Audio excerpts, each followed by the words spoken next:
Allahumma alimna ma yanfa'una wanfa'na ma 'allamtana. Allahumma ati nufusana taqwaha wa zakkiha anta khairu man zakkaha anta waliyuha wa mawlaha. Rabbi shrah li sadri wa yassir li amri wa hlul 'uqdatam min lisani yafqahu qawli. Rabbana zidna warzuqna fahma. Hadirin jamaah salat subuh yang dimuliakan Allah, sembari kita berikan i'tikaf di masjid yang mulia ini,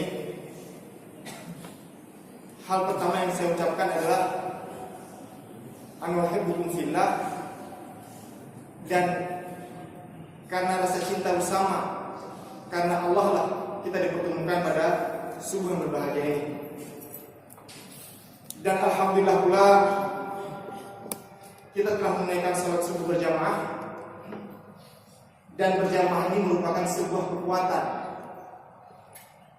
kekuatan yang mesti kita bina dan rajut kembali untuk menyongsong kebangkitan dan peradaban Islam, sebagaimana Nabi menyabdakan, alaikum bil jamaah, alaikum bil jamaah, alaikum bil jamaah. Alhamdulillah pula gerakan pemuda subuh ini sudah mulai tersyiar di seluruh kota Lok Sumawe. Tadi sudah disampaikan, sudah sampai pada pertemuan yang ke-49. Mudah-mudahan Allah kuatkan dan mudahkan kita untuk tetap menjaga subuh berjamaah dan waktu-waktu fardhu lainnya, sama ada dengan adanya gerakan GPS ini ataupun tidak ada gerakan GPS. Yang mesti dijaga adalah tetap subuh berjamaah. Jadi semangat inilah yang dibawa oleh gerakan pemuda subuh, dan mudah-mudahan terus menyemangati kita dan menginspirasi kita untuk tetap bisa menjaga salat fardhu berjamaah. Hadirin yang dimuliakan Allah, jika kita merujuk dalam sirah nabawiyah, selain membangun masjid, mendirikan masjid, dan membina jamaah, serta mempersaudarakan antara kaum pendatang dan kaum tempatan, antara muhajir dan ansar, hal yang Rasulullah pikirkan juga adalah bagaimana membangun kemandirian ekonomi umat. Jadi ibadah itu perlu, tapi Islam adalah sebuah ajaran yang komprehensif, yang bukan hanya menyangkut masalah ibadah semata, tapi juga masalah muamalah, ekonomi syariah, ahwal syakhsiyah, masalah membina keluarga Islami, masalah siasat syariah, politik pemerintahan, hingga pada tingkatan yang paling tinggi adalah jihad. Maka Nabi mengatakan wadhurwatu sanamil jihad. Puncak daripada Islam itu adalah jihad fisabilillah. Nah, ketika Nabi hijrah, selain Nabi mendirikan masjid pertama sekali, yang mungkin di antara kita sudah mengunjunginya, di Masjid Quba dekat kota Madinah, lalu juga membina jamaah, karena jamaah adalah sebuah kekuatan yang bisa mempersatukan tali persaudaraan sesama muslim, mempersatukan rasa empati sesama muslim. Bagaimana pemahaman itu bisa muncul kalau kita tidak pernah bertemu? Bagaimana rasa persatuan itu bisa dibina jika kita tidak pernah berjumpa dalam tempat semulia seperti ini?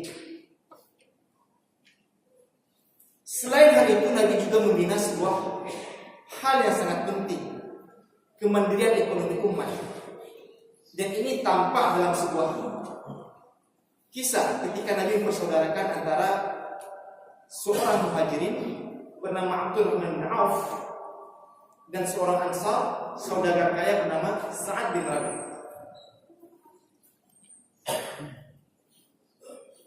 rasa persaudaraan yang begitu kuat antara kaum Ansar dan Muhajirin kemudian memunculkan rasa bukan hanya empati tapi juga simpati. Mereka mau mengorbankan harta-harta mereka, dan itu diabadikan dalam Quran surat As-Saff, wa yu'thiruna 'ala anfusihim walau kana bihim khassasah. Mereka mengorbankan apa yang mereka miliki untuk saudara-saudara mereka. Hatta bukan hanya harta diberikan, istri pun dipersiapkan untuk saudara-saudara mereka dari kaum Muhajirin ini yang meninggalkan negerinya Mekah. Tapi seperti yang kami ucapkan tadi bahwa Rasulullah mengajarkan tentang pentingnya kemandirian ekonomi umat. Dan seorang Abdurrahman bin Auf juga punya harga diri sebagai seorang muslim. Sekalipun banyak kemudahan yang diberikan kepadanya, beliau hanya meminta satu hal, dullani 'ala suq. Tunjukkan aku di mana pasar. Berikan aku modal dan aku akan mengusahakan hal itu untuk diriku dan keluarga aku sendiri. Hadirin yang dimuliakan Allah. Jadi persaudaraan yang lebih tinggi untuk mengorbankan apa yang dimilikinya disambut dengan hal yang berharga pula, dan dia punya kewibawaan dan juga kehormatan sebagai seorang muslim. Tidak mudah-mudah meminta untuk menerima segala hal dengan mudah, tapi dia punya rasa percaya diri tinggi sebagai seorang muslim dengan meminta modal untuk dia mengusahakan sendiri usahanya. Dulan yang muslim. Dan hal ini juga perlu kita tekankan akan pentingnya pemberdayaan ekonomi umat, karena inilah pelajaran yang diajarkan oleh para nabi sebelum kita. Makanya dalam salah satu surah yang mengatakan bahwa Nabi Daud ya'kulu min amali yadihi. Nabi-nabi sebelum Rasulullah pun mereka juga seorang yang memakan dari hasil usaha ataupun kerja keras mereka sendiri, dari hasil usaha tangan mereka sendiri. Mereka membuat makanan, menyiapkan makanan, mencari usaha dan lain sebagainya, sehingga mereka tidak menanti, karena perubahan tidak akan pernah datang sebelum kita sendiri yang datang membuat perubahan itu sendiri. Inna Allah la yughayyiru ma biqaumin hatta yughayyiru ma bi anfusihim. Jadi hal inilah yang penting sekali kita camkan bersama, bahwa Islam adalah ajaran yang komprehensif, bukan hanya menekankan pada pentingnya ibadah dan jamaah, tapi mesti ada usaha bersama kita untuk punya perhatian mengangkat harkat dan martabat serta memperdayakan ekonomi umat ini. Makanya salah satu media yang Islam ajarkan adalah zakat, infak, sedekah. Tetapi Islam juga menyarankan agar kita bisa memberikan yang lebih. Bukan hanya zakat, infak, dan sedekah, tapi juga bisa berupa wakaf dan lain sebagainya. Masalahnya bagaimana kita bisa berbagi kalau kita sendiri tidak mempunyai kelebihan sesuatu. Faqidu syai'i la yu'ti. Seorang yang tidak memiliki sesuatu tidak akan bisa berbagi dengan yang lain. Makanya Nabi sangat menekankan pentingnya kemandirian ekonomi umat, agar kita tidak menjadi umat yang berminta-minta. Di kesempatan lain mengatakan al-yadul ulya khairun minal yadis sufla. Tangan yang memberi lebih baik daripada tangan yang menerima. Dan banyak ajaran ataupun sabda Nabi yang lain yang menekankan pentingnya hal ini. Bahkan kalau kita lihat dalam lanjutan sirah Nabawiyah sekalipun, ketika Madinah dikepung dalam sebuah peperangan yang maha dahsyat, yang itu diabadikan dalam Al-Quran surat Al-Ahzab ayat 21. Coba Bapak Ibu baca dan tadabburi bagaimana kisah perang Ahzab atau lebih dikenal dengan perang Khandaq. Ketika 12.000 pasukan musuh mengepung Madinah, Nabi memainkan perannya bukan hanya sebagai seorang pemimpin, tapi juga sebagai seorang diplomat. Beliau memainkan negosiasi. Kenapa peperangan tidak berlangsung? Karena Nabi juga mengajak musuh-musuh itu dengan menawarkan konsesi ekonomi. Madinah dikenal sebagai penghasil kurma terbaik. Makanya sampai sekarang kalau kita pergi ke Madinah ada namanya pasar kurma. Maka kemudian beberapa kabilah-kabilah Arab yang menyerang Madinah saat itu, Nabi menawarkan memberikan harga kurma lebih rendah dengan syarat mereka tidak menyerang kota Madinah. 1 bulan mereka mengepung Madinah, sampai Al-Quran kemudian mengabadikan kisah itu dengan wa balaghatil qulubul hanajira wa tadununa billahi dununa hunalika tuliyal mu'minun wa zulzilu zilzalan syadida. Sedemikian cemas dan takutnya para sahabat karena sudah dikepung Madinah itu, sebelum muncul ide untuk membuat parit-parit di pintu gerbang kota Madinah sehingga musuh tidak bisa masuk ke kota Madinah. Namun dalam masa-masa itu Nabi juga memainkan perannya sebagai seorang diplomat. Beliau mengajak negosiasi musuh, dan negosiasi musuh itu dilakukan dengan cara konsesi ekonomi. Beliau berikan tawaran harga kurma lebih rendah asalkan tidak menyerang kota Madinah. Ketika ditawarkan hal ini, hati mereka pun berbolak-balik, sehingga perlahan-lahan mereka mundur kembali ke baratnya. 1 bulan Madinah dikepung, tidak terjadi peperangan, namun secara strategi Rasulullah memenangkan peperangan itu. Dikenal dengan perang Khandaq ataupun perang Ahzab. Aliansi ketika kekuatan-kekuatan musuh bersatu untuk menyerang kota Madinah. Hadirin yang muliakan Allah. Jadi 2 peristiwa tadi dari sirah Nabawiyah, dan saya kira banyak peristiwa-peristiwa yang lain, mengajarkan dan menekankan kepada kita tentang pentingnya kemandirian ekonomi. Selain juga perhatian yang kita berikan kepada ibadah dan aspek-aspek Islam lainnya. Abdurrahman bin Auf memilih menjadi mandiri dengan usahanya, dengan minta diberikan modal dan kemudian ditunjukkan di mana pasar. Dan Rasulullah berhasil merayu musuh-musuh yang akan menyerang kota Madinah dengan memberikan konsesi ekonomi kepada musuh-musuh itu, memberikan harga kurma yang lebih rendah sehingga mereka tidak jadi menyerang kota Madinah. Hadirin yang muliakan Allah, sehubungan dengan hal itu,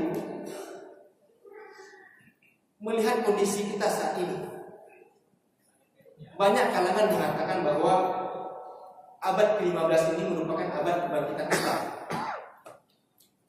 Kita sekarang sudah berada di tahun 1439 Hijriah.